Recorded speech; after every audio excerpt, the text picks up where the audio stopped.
Okay friends, तो कल हम लोगों ने यूज़र सेटअप के बारे में देखा। आज हम लोग बात करेंगे प्रोजेक्ट सेटिंग की। तो प्रोजेक्ट सेटिंग के लिए ये देखिए, ये स्क्रीन जब खुलता है रिज़ॉल्व का, प्रोजेक्ट जब आप खोल लेते हो तो यहाँ पे राइट हैंड साइड में सेटिंग का एक बार है। ये प्रोजेक्ट सेटिंग देखिए, ये मेरे कर्सर को ध्यान में देखिए, इसको जब आप क्लिक करेंगे तो यहाँ पे ये स्क्रीन खुलेगा। और ये स्क्रीन आपको बेसिक प्रोजेक्ट, जो आपका फर्स्ट कोई भी प्रोजेक्ट खोलने के बाद जो पहली सेटिंग है वो ये मास्टर प्रोजेक्ट सेटिंग है। तो प्रोजेक्ट सेटिंग करेंगे, इसमें मास्टर प्रोजेक्ट सेटिंग है, इमेज स्केलिंग है, एडिटिंग है, कलर है, कैमरा रो है, कलर मैनेजमेंट है, एक्सेट्रा, ऑडियो एंड सब कुछ है। तो इसमें ये जो मास्टर प्रोजेक्ट सेटिंग है, मास्टर प्रोजेक्ट सेटिंग क्या है? ये टाइमलाइन रिजोल्यूशन है आपका। Timeline resolution in the sense कि आप किस तरह का टाइमलाइन खोलना चाहते हैं, आपका प्रोजेक्ट क्या है। जैसे सपोज आप टीवी के लिए खोल रहे हैं, अगर कोई आप टीवी कमर्शियल कर रहे हैं तो उसके लिए आपने एचडी खोला या एचडी खोला, लाइक दिस। जैसे इसमें है, इसको जब आप क्लिक करेंगे डाउन एरो को तो इसमें रहेगा जैसे 725 76 पैन, ये आपने खोल लिया। अब टाइम रेजोल्यूशन, अगर आपको एच डी खोलना है तो आप इस पे 19201080 खोल लिया आपने। अगर आपको फिल्म पे आप काम कर रहे हैं तो आपको 2K खोलना है, तो ये देखिए आपका यहाँ पे 2K का रेजोल्यूशन है, डिफरेंट डिफरेंट फुल एपर्चर में है, 2K 16:9 है। और आपका 2K 2:3 भी होगा इसमें।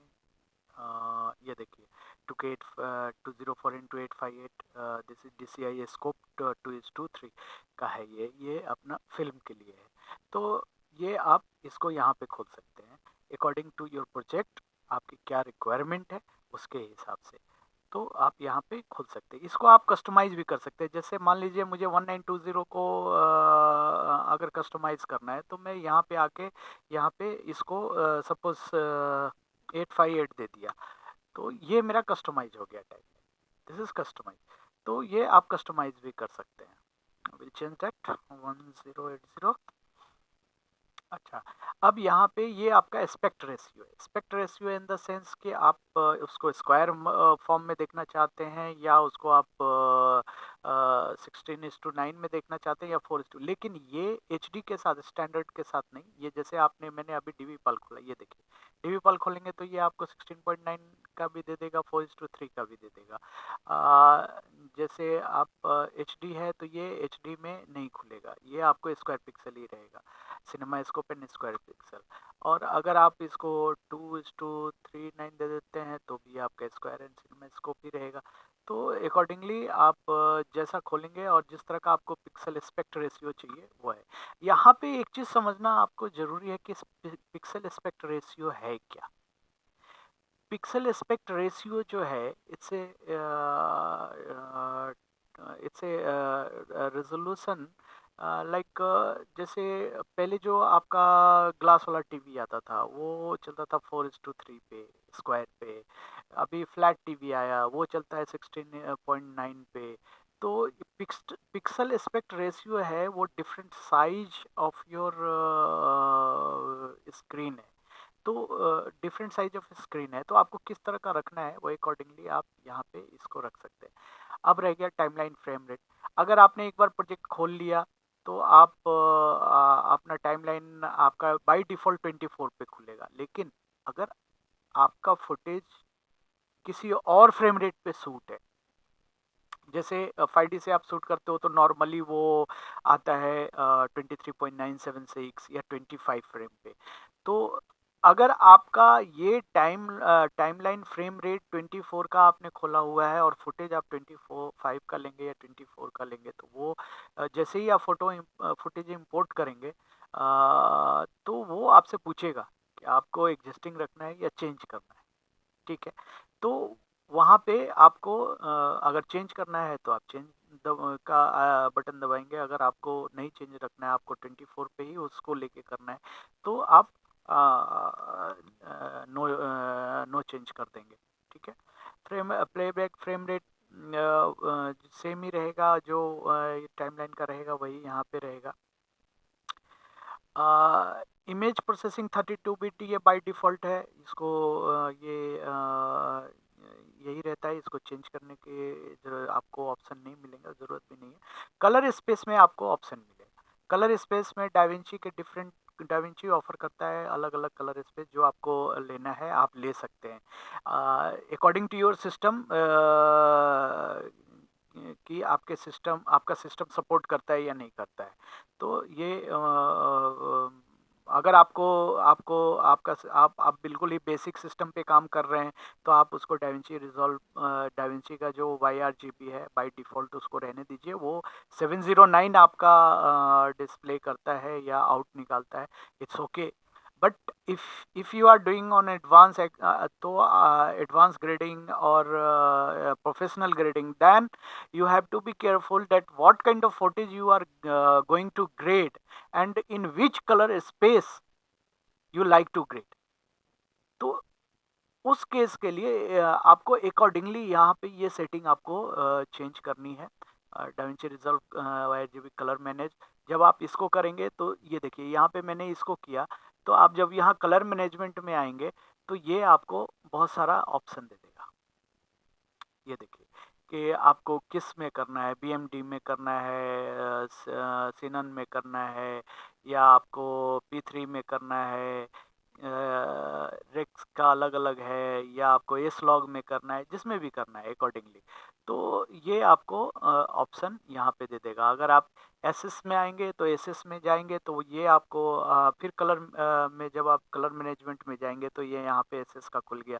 ये आपको फिर यहाँ पे अकॉर्डिंगली समझना है। तो इसके लिए पहले आपको कलर स्पेस समझना है।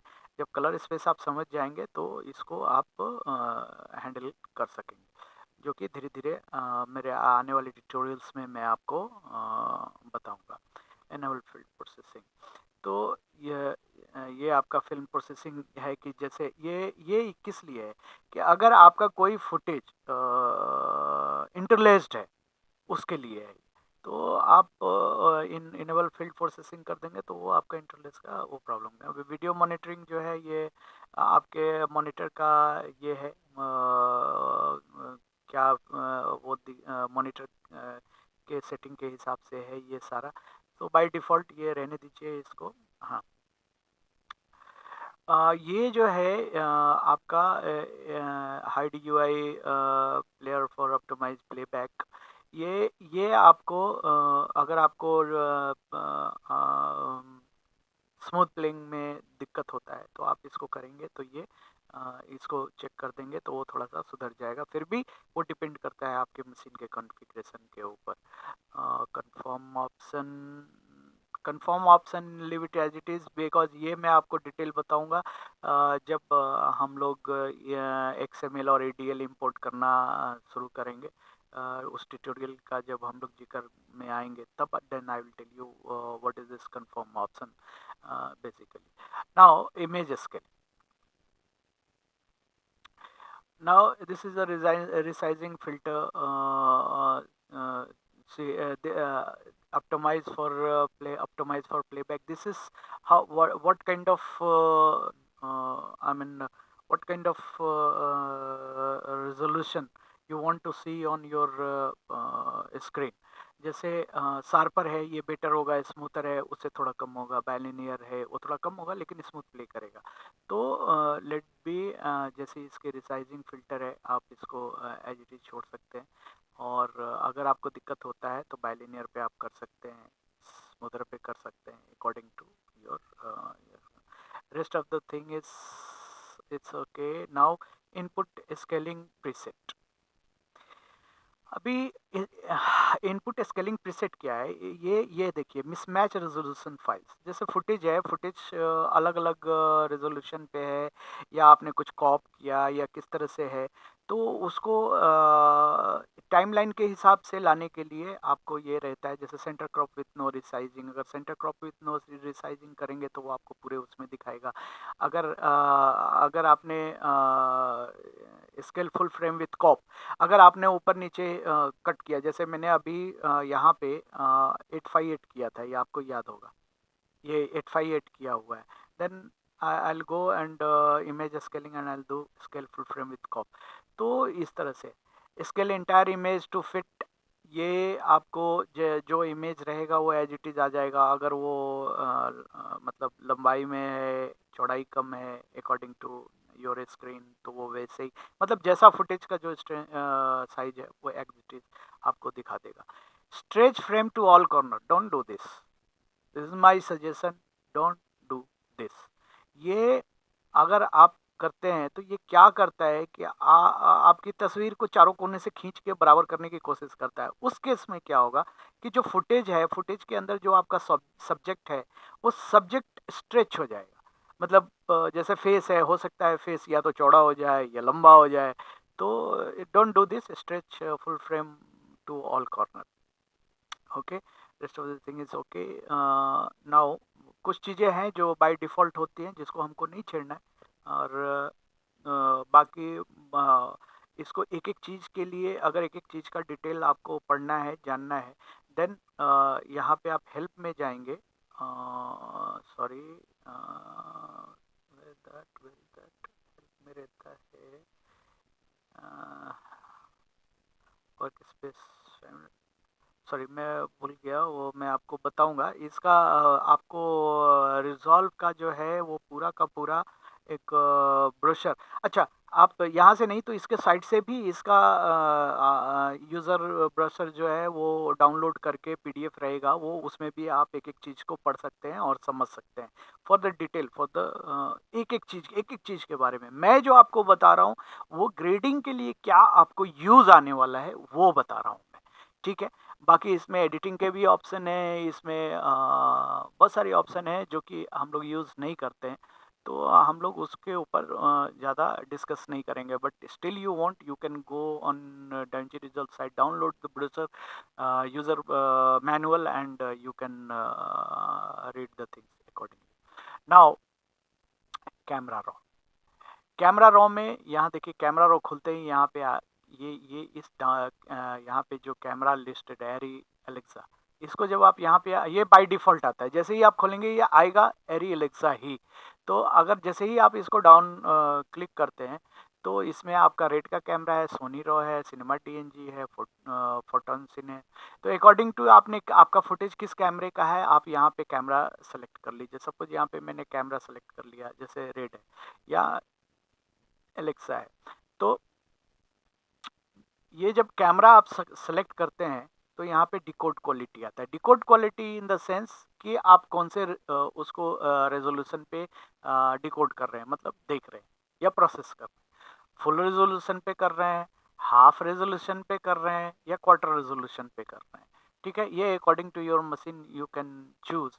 बट मेक श्योर कि वाइल डिलीवरी, इट मीन्स जब आप आउट निकालते हैं तो आपको इसको फुल ही रखना है। अदरवाइज आप फुटेज को जो है क्वार्टर रेजोल्यूशन पे क्लाइंट को दे देंगे या आउट निकाल देंगे, तो डेट इज़ बैड।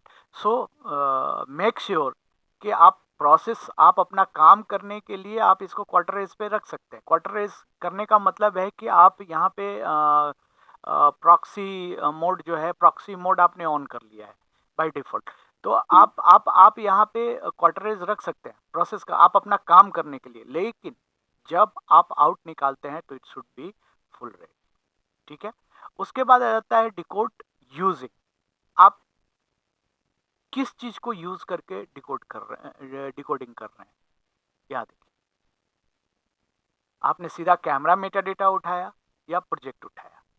अगर आप प्रोजेक्ट उठाते हैं तो प्रोजेक्ट की जो सेटिंग है, जो कैम वो यहाँ पे आपको करने के लिए मिलेगा।